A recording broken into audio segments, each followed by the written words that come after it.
Today we are going to get started on the first third of this book, Sadako and the Thousand Paper Cranes by Eleanor Corr, paintings by Ronald Himmler. So today we are just going to read the first part, which is only going to be the first chapters up until we get to first 1 and 2. Then we will pause there for our first section of the book. So getting started, this is just one of many, many books on the story of Sadako. And I don't happen to love this one any more or less than the others. It just happens to be the one that I already had in my classroom. So if you find other versions of this story, there are especially some very lovely picture books that have gorgeous illustrations. And I would encourage you to try to see if you can find a few other books on the same story, because every storyteller has a slightly different way of telling the story. So, without further ado, we are going to start in the prologue. Then we will read Good Luck Signs and Peace Day. A prologue is a part that starts before the main story gets going. It often adds a little bit of information, a little background. Sometimes there's some important piece of information you need to know so that the story will make sense. Sadako and the Thousand Paper Cranes is based on the life of a real little girl who lived in Japan from 1943 to 1955. She was in Hiroshima when the United States Air Force dropped an atom bomb on that city in an attempt to end World War II. 10 years later, she died as a result of radiation from the bomb. Her courage made Sadako a heroine to children in Japan. This is the story of Sadako. Now, you guys knew me. I don't necessarily like having sad stories. And so I usually end up gravitating towards stories where even if some sad things happen, usually the main character survives the story. This is a true story, and reality is not always so Disney happy in the ending. She does die, and I am going to tell you that right now so that you can kind of mentally prepare yourself. That is a big part of this story, but that is not the only part of the story. So we want to focus more on her life and the good things that came of her work and effort than to focus on just the sad part. So that's the prologue. Yep, there's some sadness in this story. Chapter 1, Good Luck Signs. Sadako was born to be a runner. Her mother always said that Sadako had learned to run before she could walk. One morning in August 1954, Sadako ran outside into the street as soon as she was dressed. The morning sun of Japan touched brown highlights in her dark hair. There was not a speck of cloud in the blue sky. It was a good sign. Sadako was always on the lookout for good luck signs. Back in the house, her sister and 2 brothers were still sleeping on their bed quilts. She poked her big brother, Masahiro. "Get up, lazy bones," she said. "It's Peace Day." Masahiro, I said his name wrong the first time, groaned and yawned. He wanted to sleep as long as possible, but like most 14-year-old boys, he also loved to eat. When he sniffed the good smell of bean soup, Masahiro got up.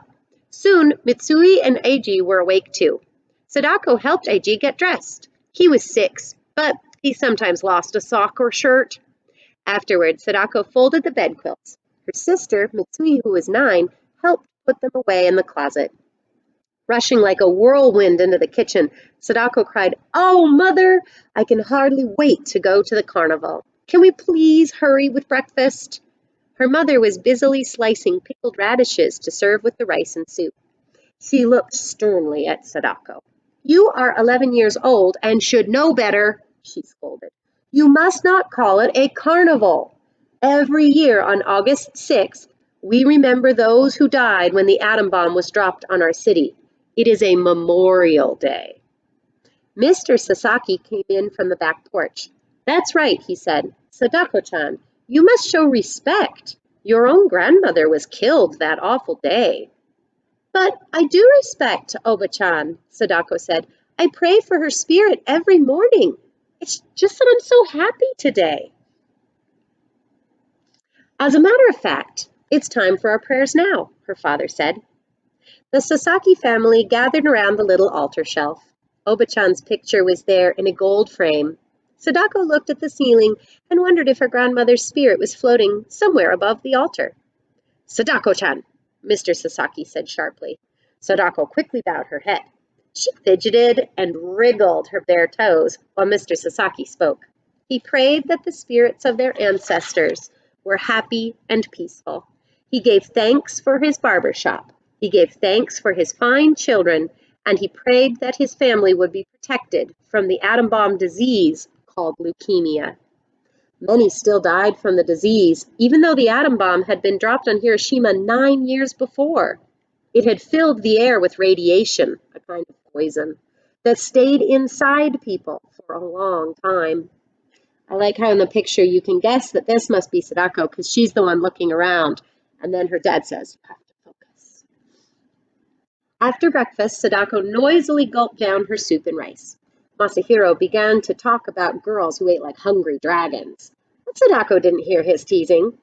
Her thoughts were dancing around the peace day of last year. She loved the crowds of people, the music and fireworks. Sadako could still taste the spun cotton candy.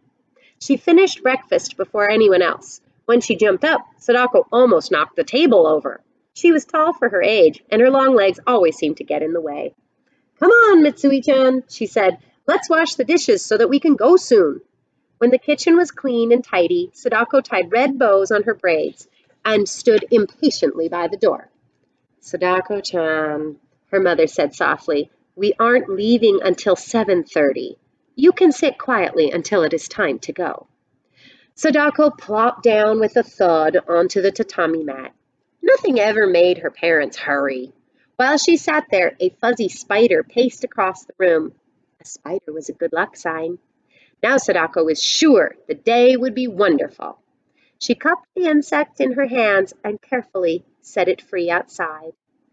"That's silly," Masahiro said. "Spiders don't really bring good luck." "Just wait and see," Sadako said gaily. Chapter 2, Peace Day. When the family started out, the air was already warm, and dust hung over the busy streets. Sadako ran ahead to the house of her best friend, Chizuko. The two had been friends since kindergarten. Sadako was sure they would always be as close as two pine needles on the same twig. I really like that description. Chizuko waved and walked toward her. Sadako sighed. Sometimes she wished that her friend would move a little bit faster. "Don't be such a turtle," she shouted. "Let's hurry so we won't miss anything." "Sadako-chan, go slowly in this heat," her mother called after her. But it was too late. The girls were already racing up the street. Mr. Sasaki frowned.